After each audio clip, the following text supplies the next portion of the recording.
방송에서 제공하는 투자 정보는 투자 판단에 대한 조언입니다. 방송에서 제공하는 주식의 가치, 가격 상승 및 가격 하락에 대해서는 방송사에서 보장하지 않습니다. 간추린 경제 뉴스입니다. 미국과 중국의 1단계 무역 협상이 농산물 부문에서 난관에 봉착했다고 월스트리트 저널이 현지 시간 13일 보도했습니다. 미국은 중국이 약 500억 달러 규모의 미국산 농산물을 구매하기로 했다는 입장이지만 중국은 무역 합의문에 구체적인 수출을 명시하는 것을 꺼리고 있다고 협상 관계자들은 전했습니다. 뉴욕 증시는 미중 무역 협상 불안과 제롬 파월 연준 의장의 낙관적인 경기 전망이 공존하면서 혼조세로 마감됐습니다.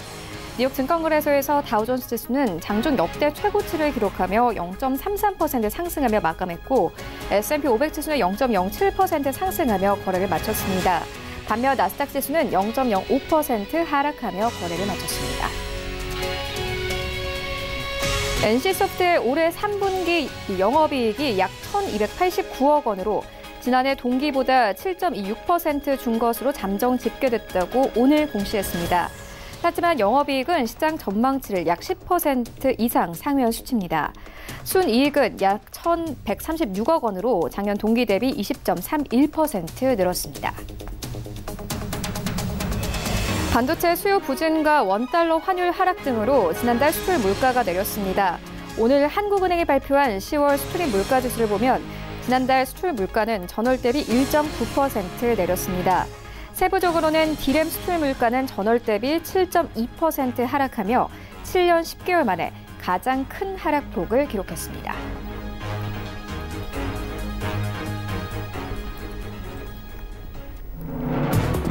네, 시청자 여러분 안녕하십니까. 출발 증시 와이드 1부 시작합니다. 최윤입니다.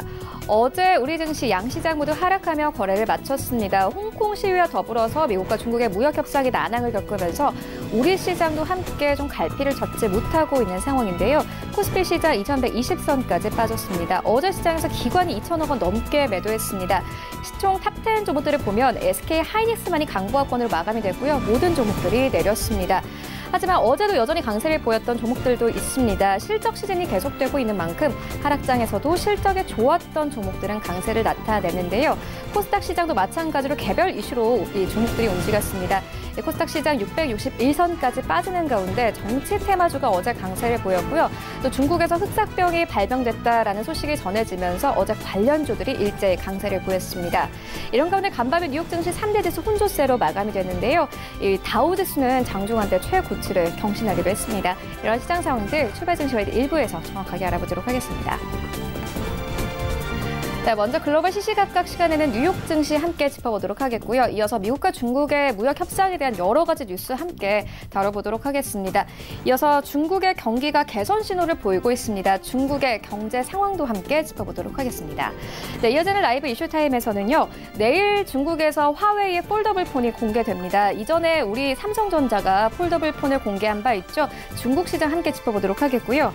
이어서 HDC 현대산업개발이 아시아나항공과 에어 서울만 인수하고 이 에어부산은 분리 매각할 가능성이 있다는 분석 나오고 있습니다. 함께 주가도 움직이고 있는데 주가 흐름 짚어보도록 하겠습니다. 출발 증시 와이드 1부 지금 출발합니다.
네, 시장의 중심이 되는 이슈를 꼼꼼하게 체크합니다. 글로벌 시시각각 시간인데요.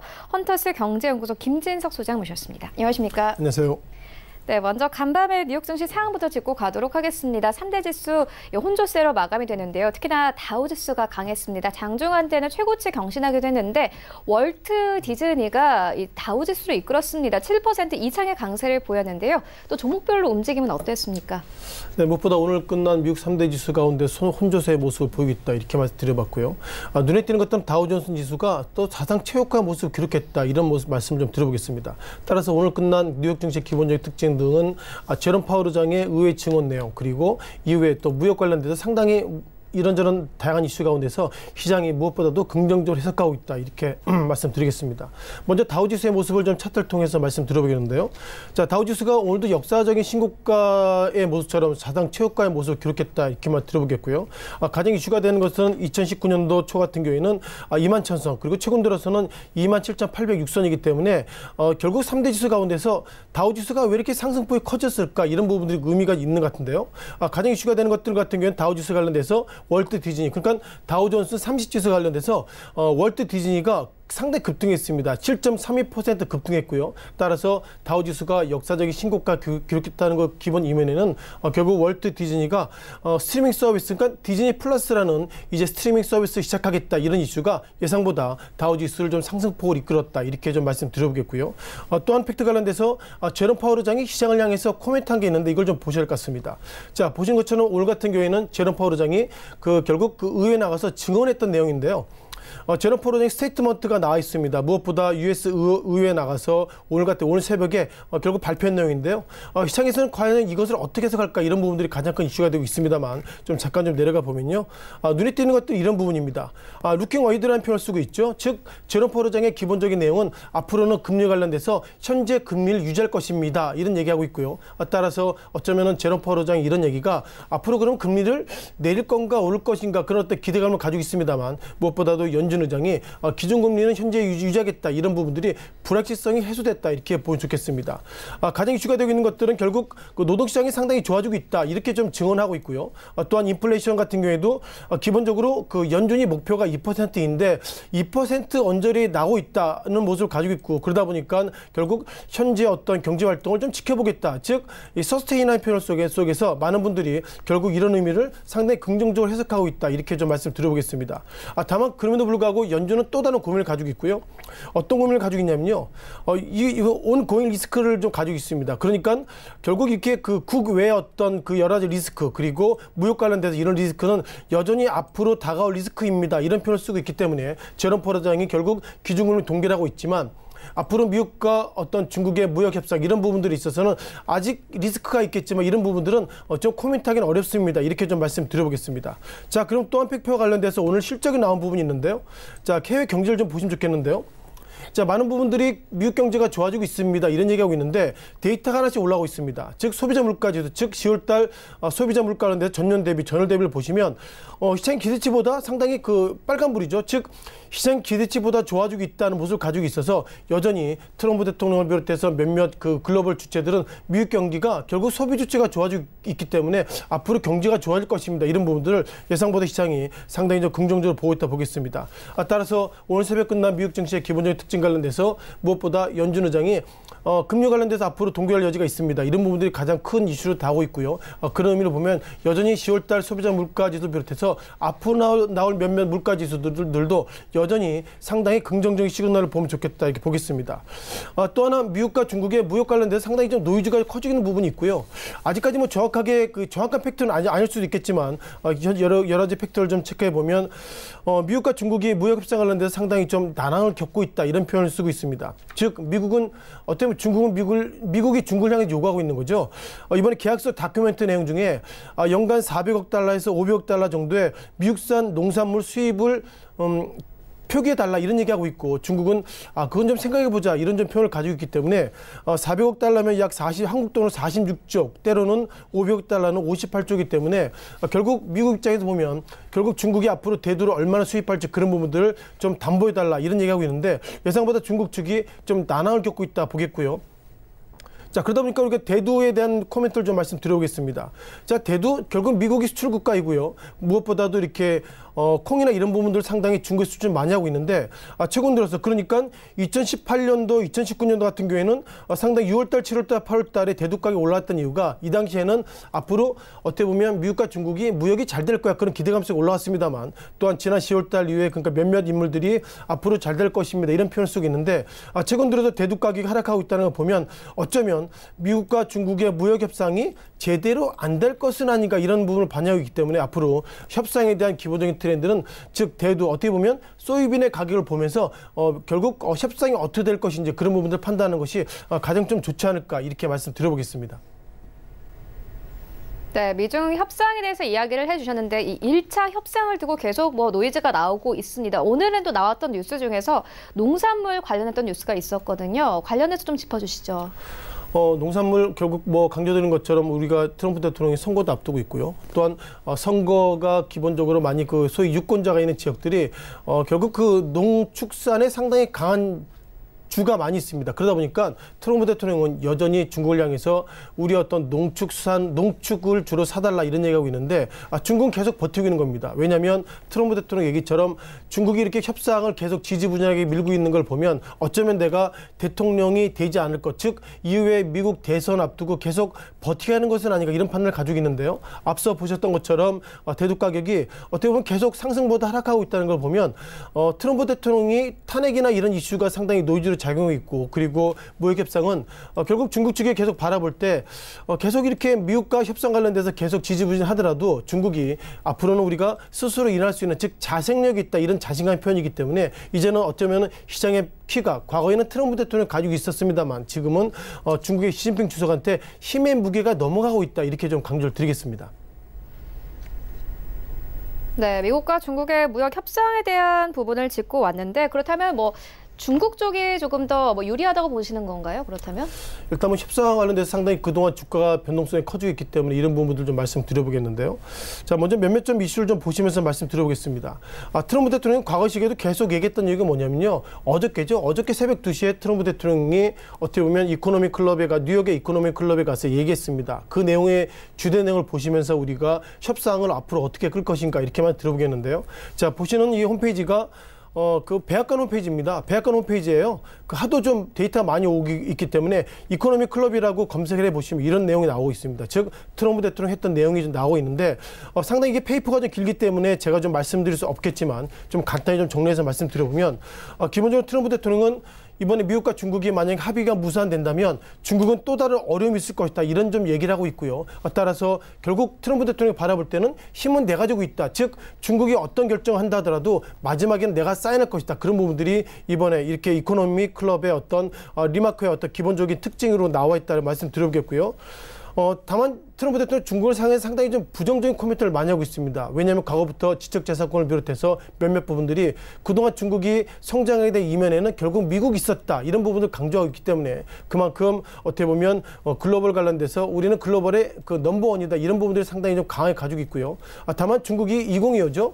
중국몽, 즉 중국 드림 2025를 통해서 결국 세계 1위부터 10위까지 가장 큰 어떤 기술은 우리가 가지고 있다. 이런 부분들이 중국을 강조하고 있기 때문에 트럼프 대통령은 그 관련돼서 AI나 로봇이나 이런 부분들을 계속 관세 부과를 통해서 결국 중국의 성장점을 멈춘 부분들이 상당히 좀 큰 의미가 있다 말씀드리겠고요. 다만 중국 관련돼서 트럼프 대통령이 계속했던 내용을 좀 키워드를 좀 보면 좋겠습니다. 이 어떻게 보면 이코노미 클럽의 내용들이 상당히 많기 때문에 간단히 몇 가지만 좀 추격해서 말씀을 드려볼 수 있는 것 같고요.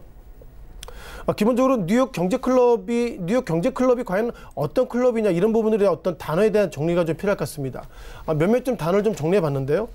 기본적으로 뉴욕 경제 클럽 같은 경우에는 비영리, 비정치 단체로 미국 그리고 글로벌 이슈를 토론하는 포럼이고요. 글로벌 관련돼서 글로벌 CEO가 이번에 그 이코노미 클럽에서 한 번씩 발언했을 정도로 상당히 영향력이 크다 이렇게 말씀드려보겠고요. 그러다 보니까 어제 오후부터 기사를 보면 뉴욕의 이코노미 클럽이라는 단어가 계속 나오고 있는 것처럼 트럼프 대통령이 이 가운데서 상당히 의미 있는 부분들을 좀 강조드릴 것 같습니다.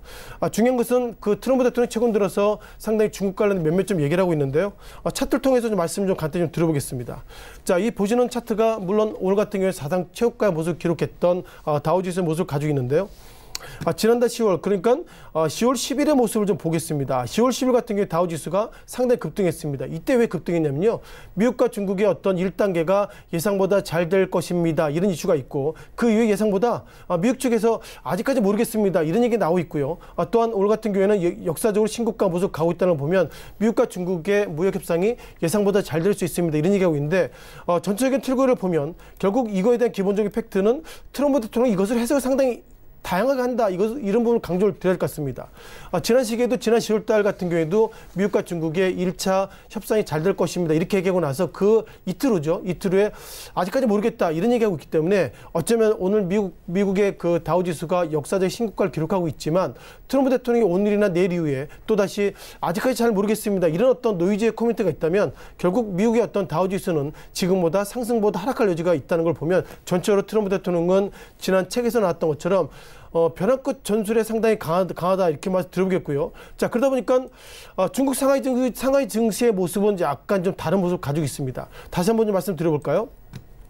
다우지수는 뭐 2019년도 이후에 강조드린 것처럼 2019년도 2018년 12월 달에 21,000선 그리고 최근 27,800선인데 상하이 지수는 어떨까요? 올 4월 달에 3,400선 그리고 최근 들어서는 3,403선이기 때문에 주가에 대한 트렌드를 보면 결국 키는 중국이 아니라 미국이 지고 있다 이렇게 말씀 드리겠지만 그럼에도 불구하고 중국 측에서는 여전히 이번에 미국과 중국의 협상에 대한 키는 우리가 지고 있다 이런 얘기하고 있는데 차트의 모습을 보면 결국 키는 미국이 지고 있다. 그럼에도 불구하고 중국이 이제는 미국과 중국 관련돼서 농수산 이런 부분들을 우리가 키를 지고 있기 때문에 농수산물 관련돼서 만약 중국이 거부하게 된다면 트럼프 대통령 대선은 어려울 거다. 이런 어떤 이중적인 플레이로 작용하고 있어서 현재까지 승자는 모르겠지만 주가적인 차원에서는 트럼프 대통령이 현재까지 다우지수의 모습으로 봐서 키를 쥐고 있다. 이렇게 말씀드려보겠습니다.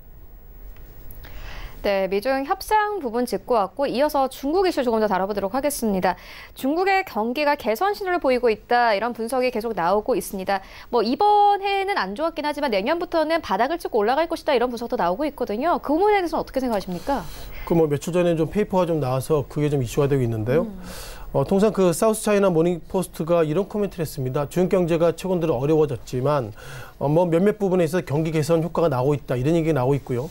아신 것처럼 뭐 최근 들어서 중국을 넘어서 홍콩 이런 부분들이 상당히 노이즈가 커지고 있기 때문에 기본적으로 앞서 강조드렸던 것처럼 사우스 차이나 모닝 포스트는 긍정적으로 얘기하고 있지만 과연 현재까지 모습으로 봐서 이것이 과연 될 수 있을까 이런 부분도 의미가 있고요.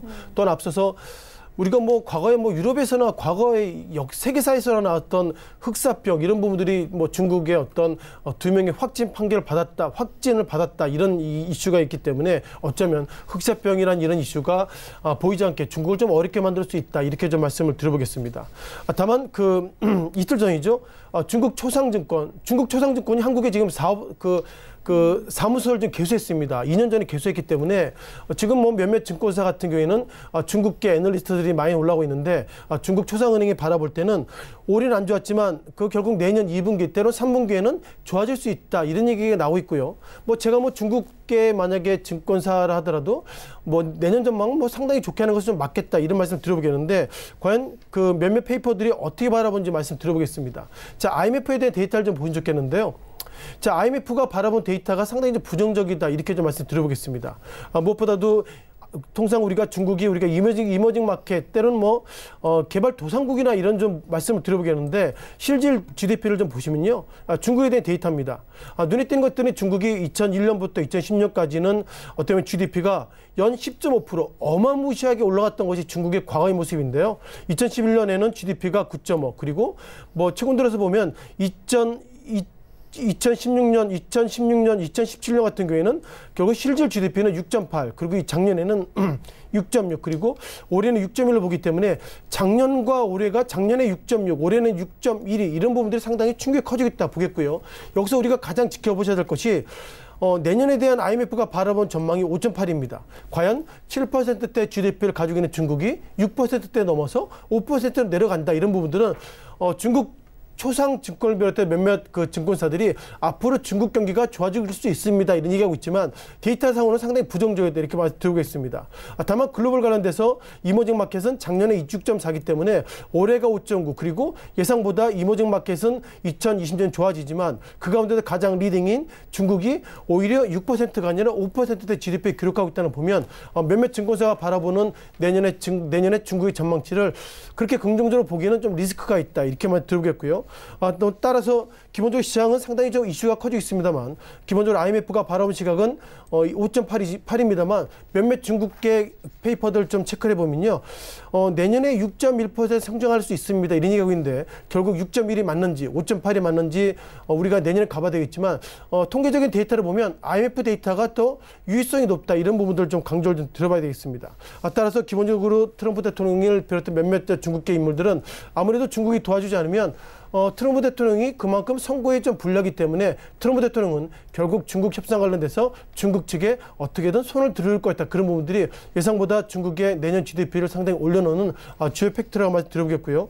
따라서 현재까지 트렌드를 보면 상당히 부정적입니다만 중국계 증권사는 상당히 좋게 보고 있고 IMF는 올해보다 내년에 중국이 예상보다 리얼 데이터가 좀 부정적입니다. 이런 부분들을 강조를 드리겠습니다. 네, 이렇게 장밋빛 전망이 이어지고 있지만 사실 중국에게는 홍콩이라는 악재도 있거든요. 시위가 평일인 오늘과 어제에도 또 진행이 됐다 이런 뉴스도 나왔어요. 뉴욕 증시에서 전문가들은 이 홍콩 시위가 오히려 미중 협상보다 더 큰 악재일 수도 있다 이렇게 보고 있기도 하거든요.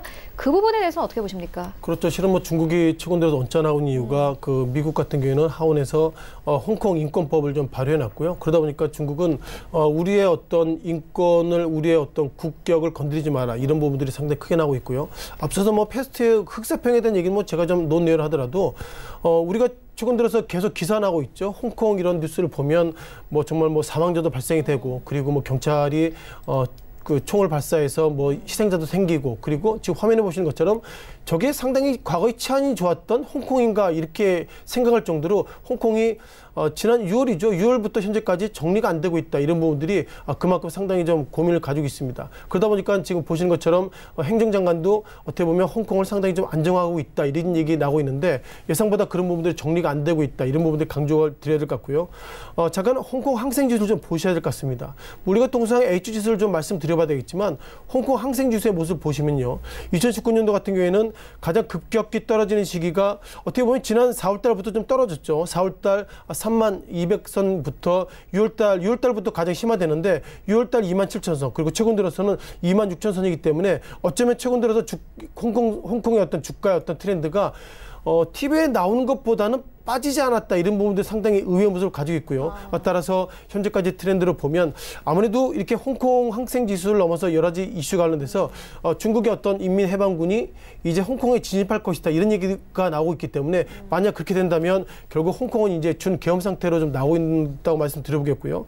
또한 오늘 같은 경우에는 유치원 그리고 뭐 초등 고교 뭐 휴교령을 발효했다 이런 얘기를 하고 있는데 휴교령을 발효했다 이런 부분을 보면 홍콩이 상당히 어려질 수 있다. 따라서 홍콩이 어려진다면 그만큼 중국 경기도 어려질 수 있다고 말씀드려보겠고요.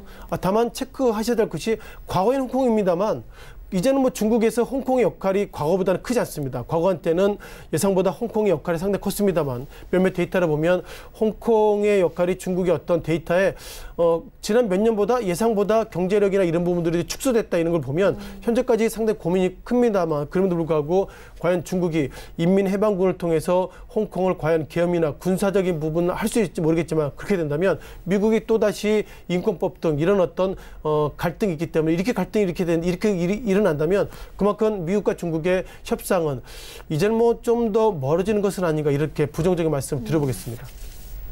네, 알겠습니다. 지금까지 헌터스 경제연구소 김진석 소장과 함께했습니다. 고맙습니다. 네, 고맙습니다.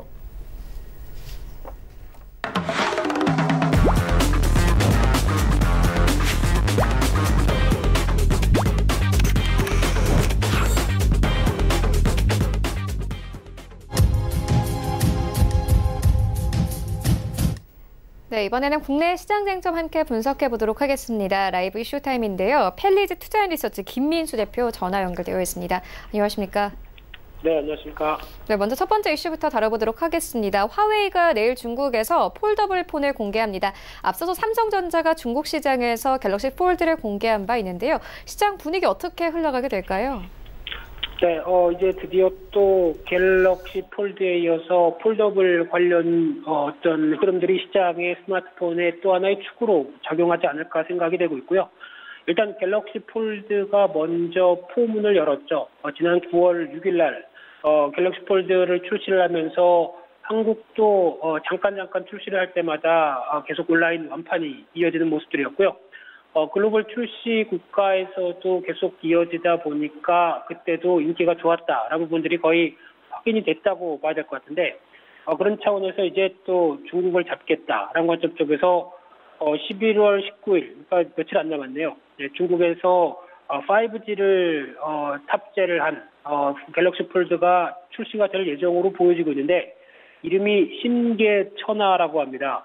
뭐 삼계탕 이름도 아닌 것 같은데요. 아무튼 이 새로운 모델과 함께 출시가 되면서 한 2만 위안, 약 한 330만 원이면은 생각보다 5G 모델 치고도 비싼 급이죠. 근데 이 부분이 아무래도 지금까지 삼성전자가 중국 시장에서 시장 점유율 1%도 못 됐던 아주 저조한 모습들이었는데, 이런 변화를 한 번에 끌어내려고 하는 동력으로 삼겠다라고 하는 변화다 보니까 기대감이 상당히 좀 높아지는 게 현실이라고 봐야 될 것 같고요. 그러다 보니까 글로벌 각국에서도 어떤 제조사들이 폴드 관련된 모델들을 계속 출시를 하려고 시도를 하고 있는 상황들입니다. 그러니까 대표적으로 모토로라죠. 예전에 어떤 강한 시장에서 변화를 이끌어왔던 레이저라고 하는 부분, 폴더 폰이었었죠. 그래서 가장 저도 아직 기억하는 게 딸깍딸깍하면서 뭔가 책상 위에서 왔다 갔다 했었을 때 그 느낌 아직도 살아있는데요. 그런 흐름들처럼 13일 날 이 레이저 폴더블 폰이 공개가 되면서 시장에서 또 주목을 받았고요. 모토로라가 아직도 살아있냐라고 얘기를 할 정도로 새롭게 등판하는 만큼 여러 가지 기대감은 좀 높은데, 이 부분은 폴더블 폰 쪽에서 이제 좌우가 아닌 상하입니다. 그러다 보니까 저희가 조개 껍질을 닮았다고 그래서 클램쉘이라고 얘기를 하고 있는데, 영어죠. 네. 그런 상황으로 보게 되면 모토로라의 어떤 회심의 기대작 이런 쪽으로 보여지고 있는 가운데, 또 이제 15일 날도 내일이죠. 중국의 화웨이에서 메이트 X가 출시가 됩니다. 그래서 가장 또 중국도 지지 않는다, 중국도 폴드 한 가닥 한다라는 쪽으로 출시를 대기하고 있는데, 최근에 기사를 보게 되면 영하 5도에서는 사용 금지, 사용을 자제할 것을 촉구를 하는데, 중국도 우리나라랑 마찬가지로 북반구의 영역이 있다 보니까 한 지금 같은 날씨 쪽으로 가면은 영하 5도는 한 두세 달은 금방 넘어가는 상황들이죠. 그러면 휴대폰 집에 두고 와야 되나요? 네, 그러면 사용 가치가 많이 떨어진다라고 하게 되면 아무래도 이런 부분들 때문에 중국의 기술에 대해서 약간 의아한 모습이 나오고 있고, 그렇게 되면은 반대로 갤럭시 폴드의 한판승이 될 수도 있겠다라는 오히려 기대감이 불러일으킬 만한 뉴스라고 봐야 될 것 같고요. 그런 차원이다 보니까 이제 글로벌 폴더블 폰도 이제 본격적으로 올해 말부터 내년까지 개화가 본격적으로 이루어진다라는 관점 쪽에서 가장 주목을 해야 될 것 같고요. 그래도 그 선봉장에는 삼성전자가 있다는 쪽에서 그나마 좀 안심이 된다고 보여지고 있는데, 이 삼성전자의 전략이 이제 지금까지는 한 몇천 대 정도 한 번에 팔고 한 번 상황 지켜보고, 그러니까 약간 간 보는 전략이었죠. 그래서 시그니처 폰에 대한 어떤 위험을 그대로 보여주면서 살짝 시장의 반응만 보는 정도였다고 하게 되면, 내년에는 아마 대중화를 쪽으로 나가면서 이제 폴더블 폰도 하나의 어떤 스마트폰 쪽의 축으로 작용할 가능성이 높다고 보여지고 있는데, 올해는 해봐야 100만 대 미만 정도로 생각되고 있는데, 내년은 적어도 500~600만 대는 넘을 것이다 라고 바라보고 있는 상황들이고요. 특히 그러다 보니까 최근에 나오고 있는 여러 가지 삼성전자의 스마트폰 기술 쪽에서 주목할 모습들이, 일단 디스플레이가 가장 많이 얘기가 나오는 부분들 중에 하나가, 흐름을 보게 되면은 약간 우글거리는 현상, 그러니까 즉 접었다 폈다를 몇 번 하게 되면은 좀 우글거린다고 하죠. 그런 현상을 좀 방지하기 위해서 지금까지는 폴리이미드, PI 필름 쪽을 많이 썼었는데 이쪽보다는 이제 약간 좀 바뀌어서 이제 울트라 신 글래스라고 하는 UTG를 사용할 걸로 보여집니다. UTG 같은 경우는 아무래도 필름보다는 좀 더 유리다 보니까 탄성도 좋고 내구성도 좋고 긁히는 것도 좀 덜하고 뭐 이런 여러 가지 긍정적인 측면들이 높다 보니까 이에 따른 변화가 나올 걸로 보여지고 있고요. 또한 내년도 최소 2종 이상의 폴더블 폰을 출시를 할 걸로 예상을 하고 있는데 앞서서 잠깐 말씀드렸지만은 대표적으로 클램쉘이라고 하는 그러니까 좌우가 아닌 또 위아래 방식으로 바뀌는 모습들이 나온다라고 하게 되면 이에 따른 부분들도 기대감이 조금씩 높다라고 보여지고 있는 부분들이고요. 그런 측면을 봤었을 때 일단 관련주에 대한 변화도 한 번쯤 생각을 해봐야 될 부분들이죠. 대표적으로 UTG 앞서 말씀드렸던 울트라 스인 글래스라고 하는 이 부분 같은 경우도 아무래도 어떤 최근에 관련주에 대한 모습들도 상당히 긍정적으로 나오고 있는 모습들인데 대표적으로 캠트로닉스라는 회사가 신 글래스 관련된 쪽에서 그래도 알려져 있는 회사라고 보여지고 있고요. 그 밖에 강화 유리 가공을 하는 UTI, 대표적으로 삼성전자의 1차 협력사로 돼 있죠. 그런 부분들과 함께 또 뉴파워 프리즈마라는 회사도 어떤 도우인시스라는 회사에 대한 지분을 한 8% 갖고 있다. 이 회사 같은 경우도 어떤 글라스 관련돼서 강점이 있는 그래서 직접 지금 생산을 하고 있는 회사인데 그런 쪽으로 보게 되면 관련주에 대한 기대감이 높다고 봐야 될 것 같고요. 또 하나 폴더블 폰 관련된 OLED 쪽을 본다고 하더라도 이녹스 첨단 소재 그리고 덕산 네오룩스 같은 종목들도 눈여겨볼 필요가 있을 것 같고요. 또 하나 지금 최근에 많이 올라가고 있는 대표적인 종목 중에 하나가 KH바텍이죠.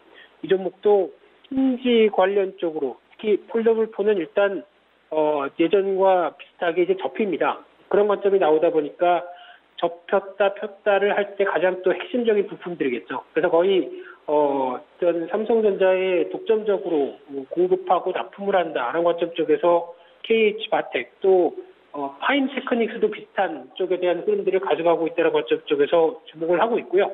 또 하나 PCB 관련된 쪽에서 BH 그리고 코리아 서킷 인터플렉스 전통적인 PCB 관련된 회사인데 이쪽 같은 경우도 폴더블 폰에 적용이 되다 보니까 오히려 단가나 그리고 여러 가지 나왔던 부분들 쪽에서 좀 더 집약적이고 기존의 스마트폰과 좀 다를 수 있다라는 쪽에서 단가가 올라갈 수 있다고 하게 되면 그에 따른 기대감도 높다고 봐야 되겠죠. 그래서 이런 관련주의 동향들도 같이 보면서 내년에 삼성전자의 갤럭시 폴드에 대한 전략들 바뀌어지는 부분들도 한 번쯤 체크할 필요가 있다. 이렇게 정리하겠습니다.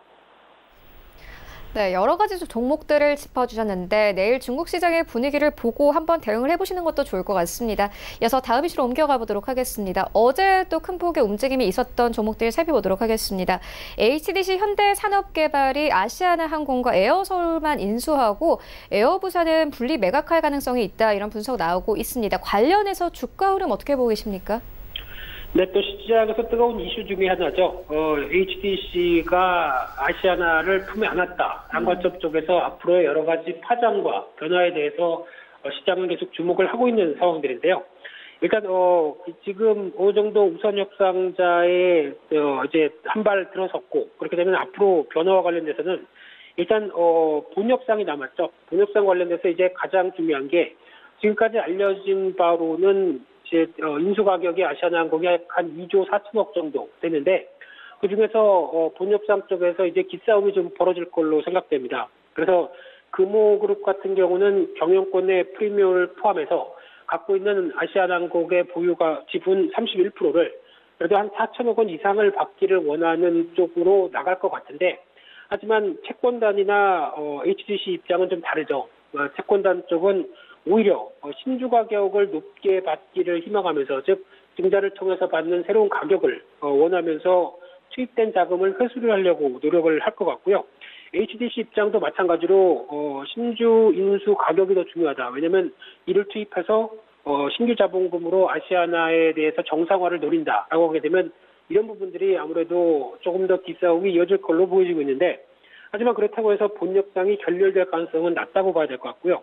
특히 지금 만약에 연내 매각 마무리 수순 쪽으로 가닥을 잡지 못한다고 하게 되면 오히려 2차 매각으로 나갈 텐데 2차 매각으로 가게 되면 산후는 주식 처분 대리권이 발동됩니다. 그렇게 되면은 채권단 주도로 금호산업의 구주까지 한꺼번에 매각한다라고 하게 되면 지금 제시했던 4천억도 못 받을 수가 있습니다. 이렇게 되면은 금호산업이 가장 우려하는 상황이 나오겠죠. 그래서 아마 본협상과 관련돼서 추가적인 일정들은 좀 매끄럽게 나오지 않을까로 바라보고 있는데 또 하나의 향방이 에어부산이죠. 에어부산 같은 경우는 일단 HDC를 인수를 하면서 이제 HDC 그리고 HDC 현대산업개발 그리고 아시아나항공, 에어부산, 에어서울 이런 식으로 어떻게 보면 지배구조가 이어질 걸로 보여지고 있는데 근데 공정거래법상 지주사의 손자회사 그러니까 즉 아시아나항공 밑에 있는 회사들이죠. 이 에어부산과 에어서울은 지분을 100% 공유해야 됩니다. 그런데 아시아나항공은 에어서울 지분을 100% 갖고 있는데 에어부산은 약 한 44%밖에 없죠. 그렇기 때문에 인수하게 되면은 에어부산의 나머지 지분을 모두 인수하든가 아니면 에어부산을 매각하든가 이 두 가지 방법이 있는데 시너지 효과를 고려한다고 하게 되면 아시아나항공을 갖고 있는 입장 쪽에서 LCC까지 또 부담을 한다. 아마 이 부분은 그렇게 썩 원하는 상황은 아닐 겁니다. 그래서 아마 에어부산은 매각 쪽으로 가지 않을까라는 쪽이다 보니까 그에 따른 또 시장의 항공업계에 미치는 여러 가지 부분들은 좀 더 커질 수 있다고 봐야 될 것 같고요. 그러다 보니까 이제 가장 또 초점을 맞출 수 있는 게 그러면 아시아나항공 살아나느냐, 이제 정상화되느냐 이 부분이겠죠. 그래서 만약에 자본을 1조 원만 증가한다고 하더라도 지금 부채 비율 6월 말 기준으로 660%가 300%대로 떨어집니다. 그러다 보니까 상당히 그동안 많은 고리를 냈던 이자 비용을 냈던 부분들에 대해서 조금 더 기대감이 높아질 수 있다고 봐야 될 것 같고요. 그렇게 되면은 재무 구조가 좋아지고 그리고 비용 부담도 좀 많이 덜한다. 그러면은 아시아나항공이 어느 정도 재정비를 갖춘 뒤에는 또 하나의 여러 가지 변화가 나올 수는 있겠다라고 보여지고 있는데 그런 쪽을 노리다 보니까 HDC가 조금 더 자신 있게 우리가 잘할 수 있습니다라고 대쉬하지 않았나 생각이 들고 있고요. 특히 HDC 같은 경우는 일단 지금 현재 주택 사업이 90% 쪽으로 돼 있다 보니까 건설 사업의 부동산 경기에 또 많이 영향을 끼친다라고 하게 되면 사업 다각화를 하고 있는 입장이죠. 그런 쪽으로 봤을 때 현재 보유하고 있는 면세점과 호텔 사업 같은 어떤 여러 가지 부분들과 약간 시너지를 좀 누릴 수 있겠다라는 관점 쪽에서 최근에 또 강원 오크밸리도 인수를 했었죠. 그런 관점 쪽에서 사업 다각화를 추진하는 관점 쪽은 그래도 긍정적인데 하지만 가장 중요한 게 경험 부족이죠. 특히 항공업과 건설업 약간 좀 생뚱맞을 수도 있는 상황들인데 특히 항공업 같은 경우는 상당히 급변하는 형태가 많습니다. 특히 외부 환경에 따라서 여러 가지 변화가 빠르게 대처해야 될 부분들이 많은데 그를 HDC 그룹 쪽이 제대로 할 수 있을지 이 부분이 가장 큰 관건이라고 봐야 될 것 같고요. 게다가 또 부채 관련된 부분들도 한 10조 원대 되는 부채를 어느 정도 잘 소화를 해낼 수 있을지 이런 부분들이 일단은 또 관건으로 보여지고 있는데 따라서 전반적으로 항공업계 관련된 부분들까지 생각을 해보게 되면 아무래도 앞서 말씀드렸던 외풍을 얼마나 관리를 하느냐와 함께 나올 수 있는 변화 특히 올해는 상당히 힘들었다. 대표적으로 환율, 유가 그리고 물동량도 감소가 됐죠. 미중 간의 무역 분쟁과 함께 이어지는 글로벌 경기가 위축되다 보니까 수출 증가율도 떨어지는 마당에 당연히 항공업 쪽의 물동량도 줄어들 수밖에 없었다고 봐야 될 것 같고요. 게다가 또 일본과의 관계가 불안이 좀 많이 위축되다 보니까 여행객이 감소되는 그래서 여객 수요까지 감소되는 현상까지 나왔는데 따라서 결론적으로는 올해는 실적 위축되는 부분들 보듯이 뻔했다. 그래서 기대감이 낮다. 근데 내년은 상대적으로 기저효과와 함께 좀 나아질 거로 보여집니다. 하지만 이 부분이 지금 내년을 바라보는 올해 11월 달의 입장이죠. 내년은 또 어떻게 바뀔지 모릅니다. 그러다 보니까 여러 가지 외부 변수에 따라서 변동성이 클 수밖에 없는 지표 속에서 항공업계도 일단 안심하고 보기는 좀 힘들다라고 봐야 될 것 같고요. 주가 자체도 올해 낙폭이 컸다가 이를 좀 축소하는 현상들이 나오면서 그래도 내년은 좀 개선되지 않을까라는 부분들을 바라보고 있지만은 아무래도 빠른 환경에 대한 변화는 좀 제한적이지 않을까라는 관점 쪽에서 여전히 지표들 점검하면서 항공주의 흐름들을 바라보되 아마 그래도 어떤 정상화되는 입장 쪽이다라고 하면 아시아나항공 관련된 부분들 계속 주목하면서 체크할 필요는 있다. 이렇게 정리해서 말씀드리겠습니다. 네, 주가 흐름은 계속 따라가 보도록 하겠습니다. 이어서 전체적인 경제 상황 짚고 가도록 하겠습니다. KDI, 그러니까 한국개발연구원이 올해 경제 성장률을 하향 조정했습니다. 정부의 경기 바닥론에 힘을 보탠 모양새인데요. 경기 상황 전체적으로 어떻게 보고 계십니까? 네, 경기 안 좋죠. 네, 경기 관련된 얘기 드리게 되면은 참 경기가 날 것 같은데요. 특히 우리나라 경제 성장률 관련돼서 산업개발원 쪽인 KDI 국책입니다. 그러다 보니까 정부의 여러 가지 영향권을 받는다고 하더라도 정부보다 더 안 좋게 바라보고 있는 시각들이 나오고 있고요. 올해 2%대, 내년 2.3%대를 전망을 하향을 해서 전망하는데 2%가 달성할 수 있을까요?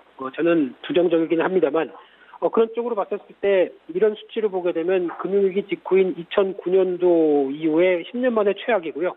유럽 재정위기 때 2012년도보다도 더 낮다라고 하게 되면 최근에 나오고 있는 특히 정부 입장 쪽에서는 어떤 경제부총리는 약간 뉘앙스가 좀 걱정을 하는 분위기인데 청와대 쪽은 너무 낙관론으로 펴는 게 아닐까라는 생각이 좀 들고 있는데 아무래도 이 부분은 좀 더 확인할 필요는 있어 보인다고 봐야 될 것 같고요.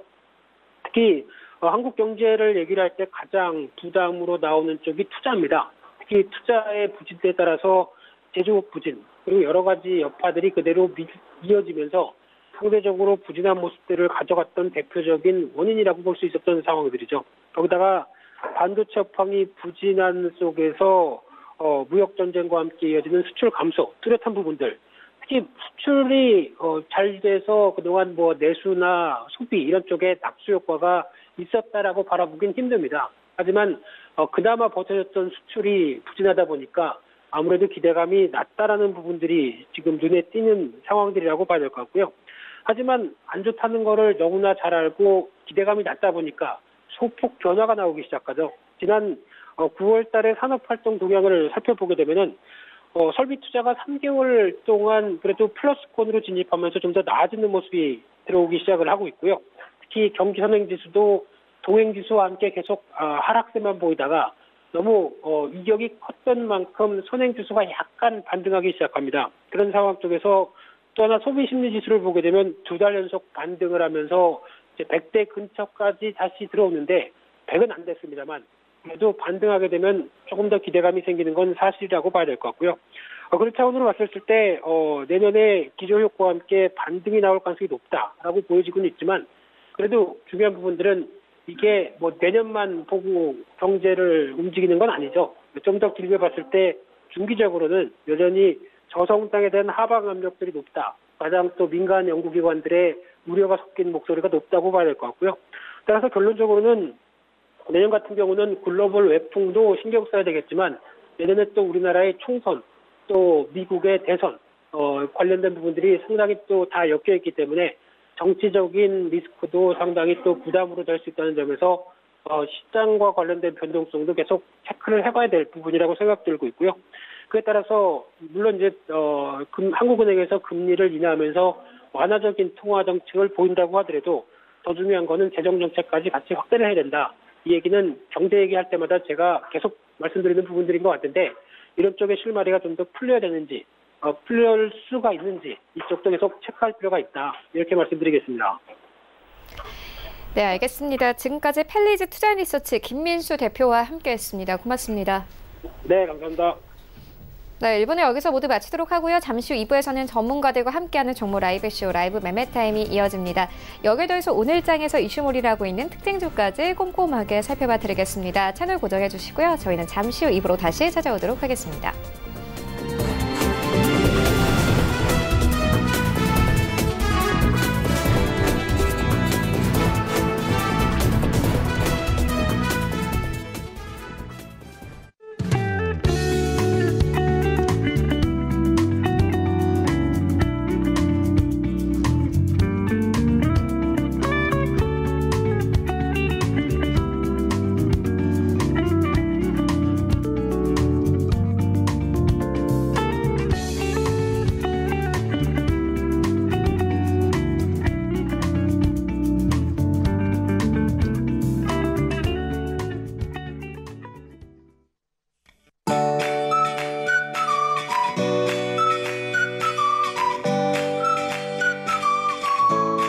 안녕하세요. K웨더 라이프스타일 예보 박유라입니다. 수능이라는 큰 시험에 날씨도 긴장을 한 걸까요? 칼바람에 전국이 꽁꽁 얼어붙었습니다. 이 중북부를 중심으로 한파특보가 내려진 가운데 서울의 아침 기온이 영하 2도까지 떨어져 있고요. 체감 온도는 영하 10도 안팎을 보이고 있습니다. 그 밖에 남부지방도 5도를 밑돌며 추운 상태인데요. 한창 시험을 보는 낮 시간대에도 기온은 크게 오르지 못하겠습니다. 여기에 바람도 종일 강하게 붑니다. 현재 해안과 강원 영동으로 강풍특보가 발효 중인데요. 이들적으로 최대 60km, 그 밖의 지역도 최대 45km의 강한 바람이 예상됩니다. 수험생분들은 따뜻한 옷차림으로 보온 유지를 잘해 주셔야겠습니다. 이 바람이 강하게 불면서 해상의 물결도 높게 일겠습니다. 현재 대부분 해상으로 풍랑특보가 내려진 상태인데요. 배편을 이용하는 분들은 여객 운항 여부를 잘 확인하셔야겠고요. 안전에도 각별히 유의하셔야겠습니다. 현재 하늘 모습입니다. 밤사이 전국적으로 내리던 비는 대부분 그쳤습니다. 다만 서해안으로 비 또는 진눈깨비가 내리고 있는데요. 아침이면 차츰 그치겠습니다. 다만 내린 비로 인해 도로가 얼어붙은 곳이 많은데요. 이 미끄러지지 않도록 보행 및 교통안전에 신경 쓰셔야겠습니다. 오늘은 중국 중부지방에서 동진하는 고기압의 영향을 받겠습니다. 다음은 자세한 지역별 날씨입니다. 중부지방 대체로 맑겠고 종일 추운 하루가 예상됩니다. 아침에는 영하의 추위를 보이고 있고요. 낮에는 5도 안팎에 머물겠습니다. 동해안도 대체로 맑은 가운데 찬바람이 불며 춥겠습니다. 낮 최고기온 강릉 7도, 속초는 5도가 되겠습니다. 남부지방의 하늘도 대체로 맑겠습니다. 낮 동안 광주와 대구 8도에 오르는 데 그치겠고 찬바람의 체감 온도는 이보다 더 낮겠습니다. 추위는 내일 낮부터 차츰 풀리겠지만 중부지방에 비 소식이 들어있습니다. 수험생분들 좋은 결과가 있길 기원하겠습니다. 기상정보였습니다.